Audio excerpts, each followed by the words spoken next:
Hi everybody, and Advent greetings from Firenze, Italy.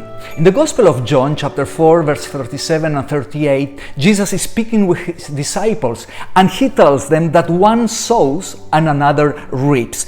I send you to reap that for which you have not labored. The work of sowing and reaping is separated by many months.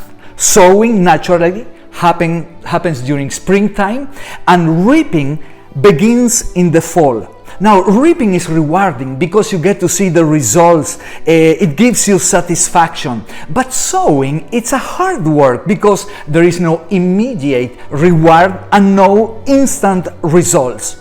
Now, the point is here that in Samaria, that day, the long interval between sowing and reaping was shortened. In that day, Jesus sowed compassion, mercy, and love in the life of the Samaritan woman that was there at the well.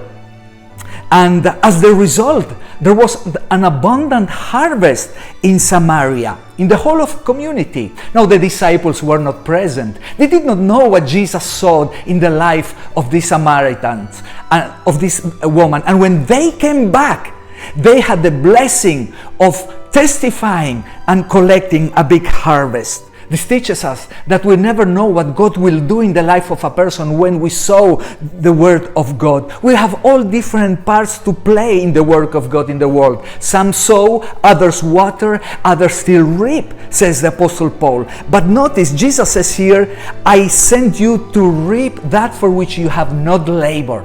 I send you to reap. So stop saying that there are still 4 months for the harvest.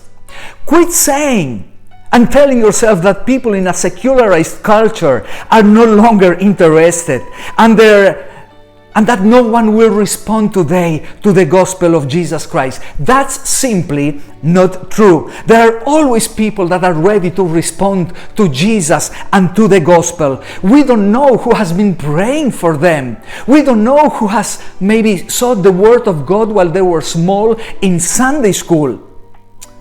And this brings us to a principle of grace, which for me is very important as we journey in this journey of grace. That one sows and another reaps. And grace means that you can reap what somebody else has sown.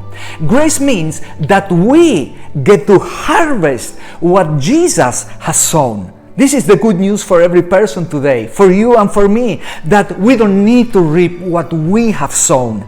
Jesus did the great work of living a perfect life and then laying down his life for us. He labored, he toiled, he suffered in order to sow the seed, and we get the joy of reaping eternal blessings through faith in him. Remember, the pain was his, the sorrow and the grief was his. He was crushed, he was oppressed, he bore our griefs and sorrows so that the blessings could be ours. The blessings of an abundant life, the blessings of hope, of peace, of joy, and of love. So the heart of the gospel is that we get to reap what Jesus has sown, and our ministry in all Eurasia and in all the world is to bring in the harvest that Christ has sown on the cross for the whole world. Have a blessed Advent season.